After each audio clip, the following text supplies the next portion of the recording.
Welcome to Weather Academy. I'm meteorologist Tom Atkins. Temperatures are warming up. We have hit the month of April, so it's time to talk a little bit about severe weather. So this Weather Academy segment, I'm going to call it Tornadoes and Dr. Ted. And we average about 6 tornadoes a year when you comprise northern and northeastern Ohio with northwestern Pennsylvania.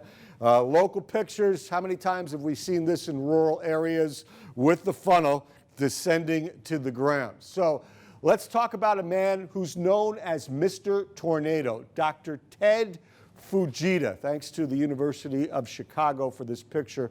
Actually, Dr. Fujita came from Japan. And the really interesting thing about him is that he observed the damage from the Hiroshima atomic bomb in 1945 in Japan, okay?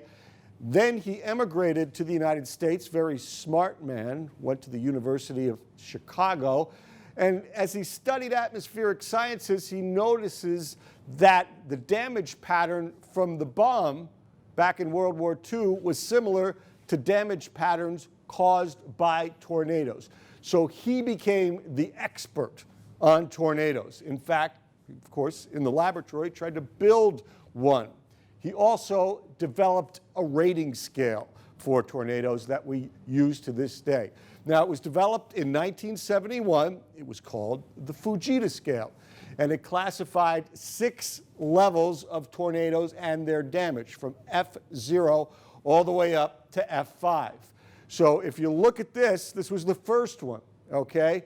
And oddly enough, let's put a little local flavor in here. This is May 31st, 1985, and this is the tornado that went north of Corey and over into New York State. It was F4 on the Fujita scale, which estimated the winds to be between 207 and 260 miles per hour. Incidentally, the storm that hit Albion was also an F4 on the first Fujita scale. Thankfully, this one remained in rural areas. Well, with time and advancement of technology, they updated the Fujita scale. It is now called the Enhanced Fujita scale because we had years of watching what tornadoes did to different structures and be able to refine the miles per hour for each level of storm. So it's a little more compact, still your EF0, 63 to 85, EF1,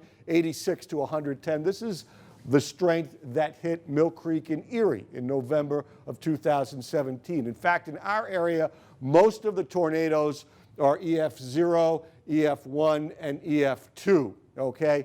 But on May 31st, 1985, there was a lot of high-end tornadoes, many EF3s and 4s, and one of 5 on the Fujita scale. So, thanks to Dr. Ted Fujita for all his work in tornadoes, and he even took it a step further because when Hurricane Andrew hit southern Florida in 1992, they noticed damage paths or mini swirls spinning up in the tremendous storm damage of the hurricane, and they brought Dr. Fujita in to analyze that. Now let's talk about tornadoes and what we've learned so we can better prepare ourselves in the event of a tornado. Obviously, the best place to be is in the basement, below level, hopefully grabbing something and putting it over your head.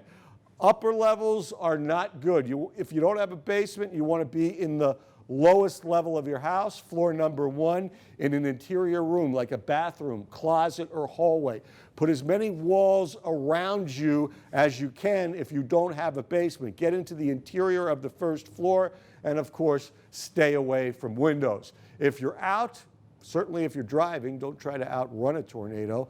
Get out of your car, try to find a low-lying areas. And of course, we'll be talking more about tornadoes and tornado safety as we go through the severe weather season, which peaks in May here in our area over the next few weeks and months. So hats off to Mr. Tornado, Dr. Ted Fujita, for educating us and making us better prepared for these dangerous storms. That's Weather Academy for now. We'll be back next week with more.